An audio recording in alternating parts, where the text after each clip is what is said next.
प्यारे बच्चों, आज हम रूपक अलंकार को समझेंगे। रूपक अलंकार का परिभाषा होता है जब उपमेय में उपमान का भेद रहित आरोप हो, वहाँ रूपक अलंकार होता है। उदाहरण हम समझेंगे। चरण कमल बंदौ हरिराय। यहाँ उपमेय चरण है, उपमान कमल है। यानी हे ईश्वर, मैं आपके चरण रूपी कमलों की वंदना करता हूँ। यानी चरण को कमल के समान बता दिया गया है। समान बताया जाता तो उपमा अलंकार होता, लेकिन यहाँ चरण को कमल बता दिया गया है, इसलिए रूपक अलंकार है। पायो जी मैं तो राम रतन धन पायो। मीराबाई जी कहती हैं कि मैंने राम रूपी रतन धन को पा लिया है। यानी यहाँ पर राम को रतन धन बना दिया गया है। यानी यहाँ उपमेय को उपमान मान लिया जाता है, इनमें कोई भेद नहीं रह जाता है, वहाँ पर ही रूपक अलंकार होता है। शशिमुख। शशिमुख माने शशि माने चंद्रमा, मुख माने मुखड़ा।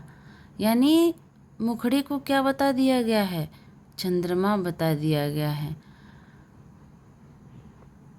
तो यहाँ पर भी रूपक अलंकार होगा। शशिमुख पर घूंघट डाले अंचल में दीप छिपाए, बंदहु गुरपद पदुम परागा। यहाँ पर भी रूपक अलंकार है। उदित उदयगिरि मंच पर रघुवर बाल पतंग, विकसे संत सरोज सब, हर्षे लोचन भृंग।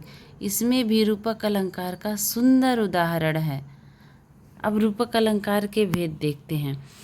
रूपक अलंकार के 3 भेद हैं। पहला है निरंग रूपक, जहाँ उपमान का अभेद आरोप बिना उसके अंगों का उल्लेख किए ही उपमेय पर हो, वहाँ पर निरंग रूपक होता है। जैसे चरण कमल मृदुमंजु तिहारे। दूसरा होता है सांग रूपक, जहाँ पर अंगों सहित उपमान का उपमेय में अभेद आरोप हो, वहाँ सांग रूपक होता है। जैसे उदित उदयगिरि मंच पर रघुवर बाल पतंग, विकसे संत सरोज सब, हर्षे लोचन भृंग।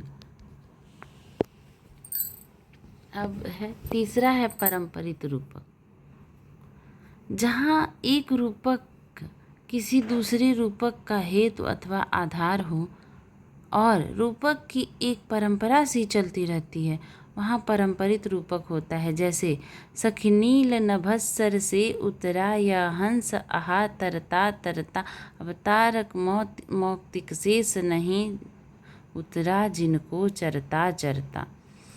निष्कर्ष के रूप में हम कह सकते हैं कि जब किसी काव्य में उपमेय और उपमान में पूर्णतः समानता दिखाई जाए, अर्थात जब उपमेय और उपमान दोनों में कोई अंतर ना दिखाई दे और वे दोनों एक से प्रतीत हो, तो वहाँ रूपक अलंकार होता है। Thank you.